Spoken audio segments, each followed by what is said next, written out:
ለዩ አጋጣሚዎች በህይወታችን ቆሞ የመቅረት ስሜት ውስጥ ልንገባ እንችላለን።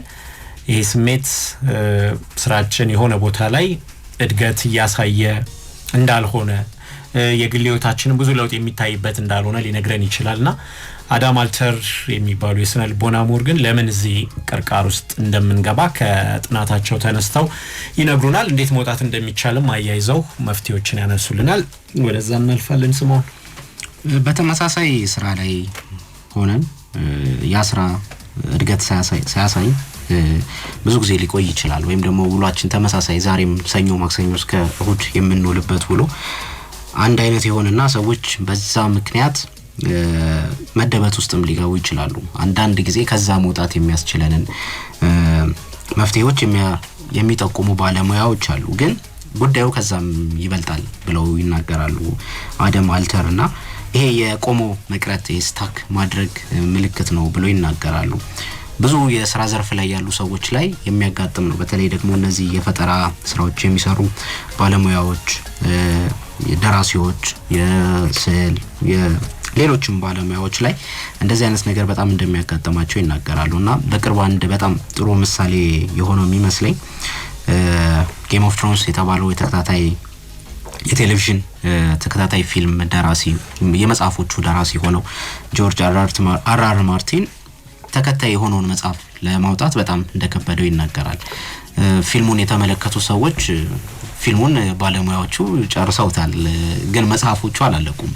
ከሆነ ክፍል በኋላ በራሳቸው ነው የተጓዙትና እሱ ግን መጽሐፉን እንዳልጨረሰ በተደጋጋሚ ይናገራልና ቃለ መጠይቆች ላይ ሲቀርብ የብዙ ሰዎች እንግዲህ መጽሐፉን በጣም የሚወዱ የመጽሐፉ አድናቂ የሆኑ ሰዎች መቼ ነው ይሄ መጽሐፍ የሚወጣው ብለው ሲጠይቁት በቃ አልቻልኩኝም፣ ከሆነ ገጾች በላይ መጽሐፍ አልቻልኩም ሲል ይደመጣልና አንዳንድ ሰዎች እሱን የሚያክል እንግዲህ ትልቅ የምናብ አቅም ያለው ሰው እንደዚህ የጀመረው ነገር መጨረስ መክበዱን ሲሰሙ ለራሳቸው መነቃቂያ ሊሆናቸው ይችላል። እኔ ብቻ አይደለሁም ብለው እንዲያስቡ ሊያደርጋቸው ይችላል።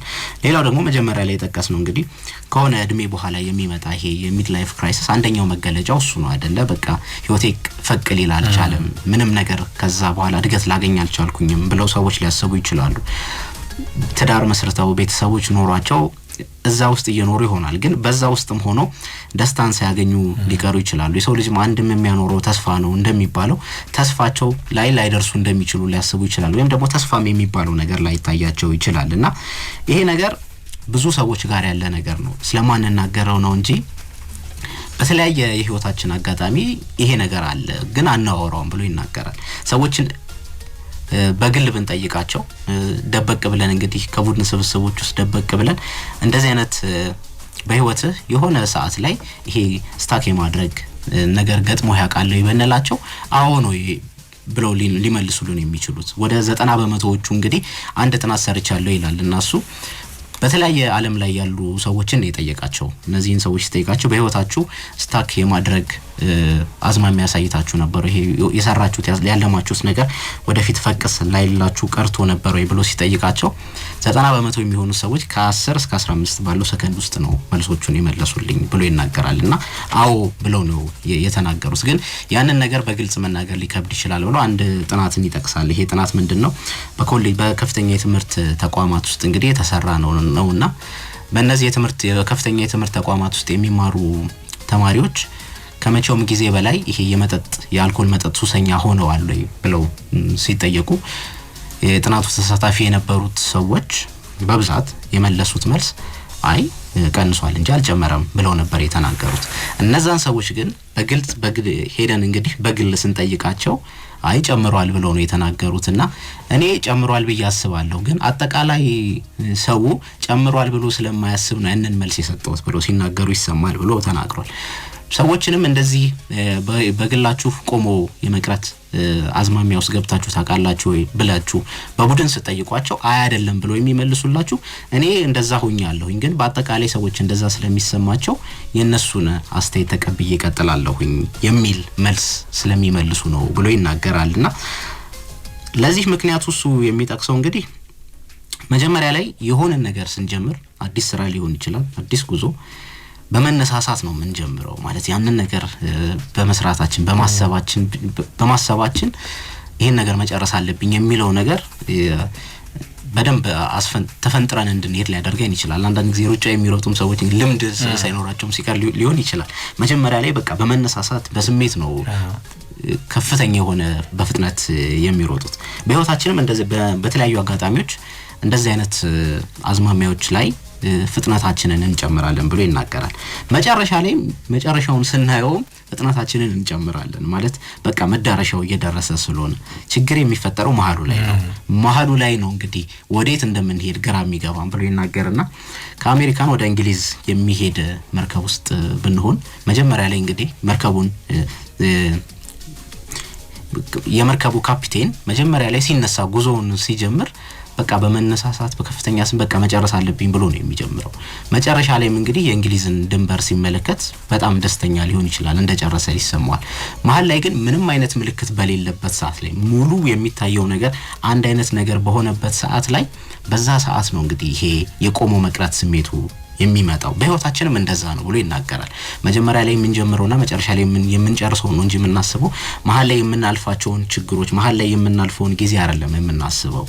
ለዚህ መፍትሄ ብሎ እሱ የሚጠቁመው ነገር መሀላችንንም ይሄ መካከለኛ የምንለውንም ጊዜ በጣም መከፋፈል መቻል አለብን። ለእያንዳንዱ ግብ ማስቀመጥ መቻል አለብን። የምንሸወደው ነገር መጀመሪያና መጨረሻ የሚባለው ነገር ነው ማለት ይሄ በመስመር ብናሰምረው ይሄ ቀጥ ያለ መስመር ነው ጉዟችን የሚመስለን፣ ግን እንደዛ አይደለም። ጉዟችሁን እንደ ዩ አድርጋችሁ ወይም ደግሞ ሀ ፊደል አድርጋችሁ ማሰብ አለባችሁ። መጀመሪያ ላይ ያለው ስሜት በቃ የመነሳሳቱ ስሜት ጫፍ ላይ ያለ ነው። መሀል ላይ ግን በጣም ይቀንስና ሊወርድ ይችላል። መጨረሻ ላይ ይነሳል ያን ነገር ምልክቱን ስንመለከት መድረሻውን ስንመለከትና መሀል ላይ በዛ በሚወርድበት ሰዓት ላይ ምን ያነሳሳናል የሚለውን ነገር ለማወቅ ካሰብን በከፋፍለን ማስቀመጥ መቻል አለብን። ለምሳሌ የሆነ ቦታ ስደርስ ይሄ ግቤ ነው ካለን እዛ ቦታ ላይ መድረሳችን ብቻ የሆነ የሰራነው ያሳካነው ነገር ያለ ሊመስለን ይችላልና ያንን ነገር ማወቅ አለብን ይላል። ለምሳሌ መጽሐፍ የሚጽፉ ሰዎች ሊሆኑ ይችላሉ። በቀን 1000 ቃላት እጽፋለሁ ብለው ሊያስቡ ይችላሉ። ግን 1000 ቃላት መጽሐፍ ላይ ይከብዳቸዋል አይደለ? አንድ ቆሞ የሚቀሩበትን ምክንያት እሱ ነው። ከዛ ይልቅ 300 ቃላት 200 ቃላትን እጽፋለሁ ብለን በተነሳን ቁጥር 200ኛውን ቃል ስንጽፈው የሆነ ነገር ይሰራን ያሳካን ስሜት ውስጥ እንገባለን እና ይሆን ያሳካን ሲመስለን ደግሞ አንድ ነገር እንደምንችለው ካሰብን ለሌላ ለምንራመደው እርምጃ በጣም መነሳሻ ሊሆነን ይችላል። ይሄ ከርቡ በጣም እየተቀያየረ ሊመጣ ይችላልና በጉዟችን ውስጥ እንግዲህ በተለያዩ ቦታዎች ላይ በተለያዩ ጊዜያት ውስጥ የምናስቀምጠው የራሳችን የሆነ ግቦች ሊያስፈልጉን ይችላሉ። የመነሻና የመድረሻ ጉዳይ ብቻ ላይሆን አያስፈልገውም ብሎ ይናገራል። ሌላው እንደዚህ አይነት ችግር ውስጥ ነን ብለው የሚናገሩ ሰዎች አንድ የሚጠቅሱት ነገር ምንድነው? አንድ ነገር ለመጀመር በጣም ፍጹማዊነት ወይም ደግሞ በቃ ጥንቅቅ ያለ ስራ ውስጥ በጥንቅቅ አድርገው መጨረስ ይፈልጋሉ አይደለ? መሀል ላይ ትንሽ ሲሰበሩ ወይም ደግሞ መስራት ሳይችሉ ሲቀሩ በቃ ከዚህ በኋላ ይተውታል፣ በቃ ከዛ በኋላ መስራት አልፈልግም ብለው ሲናገሩ ይሰማልና ለዚህ መፍትሄው ግን መስራት ነው ማለት ወደ ድርጊት ውስጥ መግባት ነው ብሎ ይናገራል። አንድ መፍትሄ ብሎ የሚጠቅሰው ነጥብ እሱ ምንድነው? ለሰዎች መናገር ጥሩ ነው ይላል። መጀመሪያ ላይ ተጠቀስነው ብቻችንን እንዳደለን ሲሰማን ለሌሎች ሰዎች ስንነግራቸው አይኔም እንደዚህ አይነት ስሜት ተሰምቶኝ ነበር ብለው እንዲያስቡ ሊያደርገን ይችላል። ሁለተኛው ደግሞ እንደዚህ አይነት ይሄ ፍጹማዊነት ውስጥ የሚገቡ ሰዎች ወደ ተግባር ካልገቡ በስተቀር ከዚህ ችግራቸው ፈቅ ላይሉ ይችላሉ ብሎ አንድ የሙዚቃ ባለሙያን ይናገራል።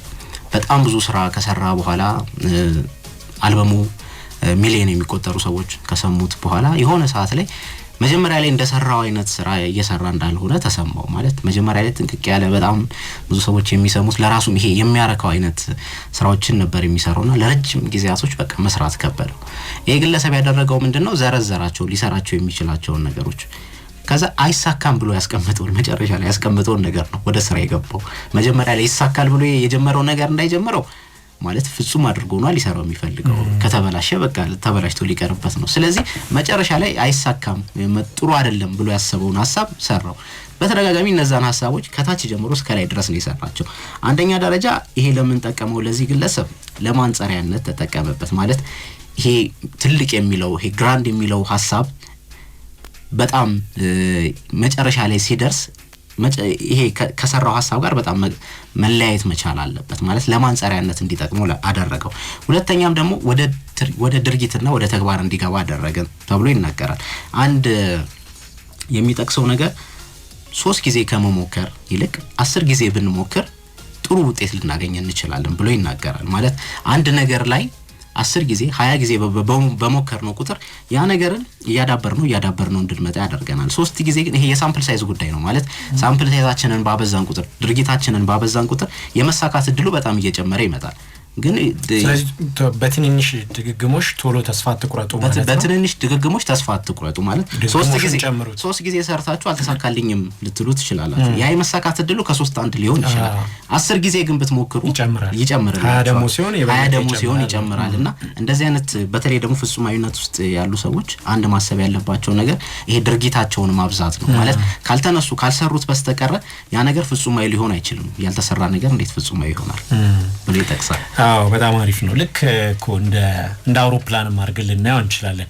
አውሮፕላን የመጀመሪያው የሚነሳበት ሰዓት ላይ ያለው በቃ በደንብ አፈትልኮ ሌላ ኃይሉን ጭኖ ነው አይደል የሚነሳው። ከዛ ግን ይሄ በቃ የሆነው አልቲቲዩድ ላይ ከደረሰ በኋላ ተረጋግቶ አሁን ደግሞ ዘመናዊዎቹ አውሮፕላኖች በራሳቸው አውቶፓይለት ነው። አንዳንዴ ካፒቴኖቹ ራሱ ወጥተው መንገደኞችን ሁሉ ሰላም ሁሉ እስከ ማለት እንደዚህ ዘና ባለ ሁኔታ ነው የሚለው። የሆነ ደረጃ መውረጃው ደግሞ አካባቢ ስትደርስ እንደገና በጣም ሌላ እንትን ትፈልጋለህና እንዳልከው ነች ወይ እሷን ከርቭ በተን አርገናት ስናያት መሀል ላይ ያለችዋና በቃ ያለቀ የሚመስለንን ሰዓት እንደገና ደግሞ በሌሎች ምዕራፎች ከፋፍለን እንድናይ እድል ሊሰጥ ይችላል ማለት ነው። በብዛት በተለይ ሌላ ጊዜም ብለነው እናውቃለን መሰለኝ የምናስታውሰው ነገር በህይወታችን ያለውን ከፍታና ዝቅታ ነው። ማለት የደስታችንን ከፍታ ነው የምናስበው፣ በጣም የሀዘናችንን ዝቅታ ነው የምናስበው። መሀል ላይ ያለው ነገር እንረሳዋለን። መሀል ላይ ያለው ነገር እንዴት እንዳለፍ ነው ዞር ብለን አንመለከተውምና እሱንም ማሰቡ ጥሩ ነው። አሪፍ ሐሳብ ነው። እሺ እንቀጥላለን። አድማጮቻችን ሐሳብ አስተያየቶቻችሁን ልትልኩልን ትችላላችሁ።